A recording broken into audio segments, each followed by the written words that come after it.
l'ancien centre médical hospitalier de la ville, le chef département gouvernemental, le ministre de la Santé en l'occurrence, et ses hauts principaux collaborateurs ont mis les caps vers après l'ancien centre médical hospitalier de la ville et le chef département gouvernemental de la santé et ses hauts principaux collaborateurs. Le représentant de l'autorité publique, le chef de l'instance régionale et la centralisation ont mis le cap vers l'hôpital régional Dr Ahmed Absi Ouassama, inauguré en avril 2016 par le chef d'État, son Excellence Ismaël Marguerite. Un grand établissement médical moderne destiné à couvrir les besoins médicaux des populations régions du sud du pays, à l'ICB, à savoir 10 kilos aussi.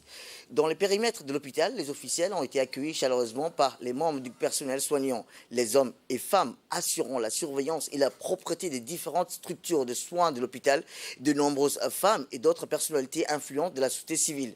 Notons également la présence du directeur de la société Rift Valley, qui assure les services de sécurité et de nettoyage des lieux. Devant un parterre des professionnels de la santé, les hommes et femmes coutumiers, femmes importantes, des jeunes leaders et des ministres de la Santé et les responsables de la région sont succédés au micro pour parler du renforcement de la santé. Dans un premier lieu, le directeur de l'hôpital régional, Dr Ahmed Absi, a conduit celui-ci et les autres officiers de faire immersion dans le service des urgences qui avait fait il y a quelques mois une réorganisation dans l'optique d'améliorer leur offre de soins médicaux. Les services d'urgence, qui sont les pivots de l'organisation sanitaire, ont bénéficié des moyens humains et matériels supplémentaires. Ils sont opérationnels des jours comme des nuits, du fait de leur disponibilité permanente. Ils sont en quelque sorte le point de départ de toute hospitalisation.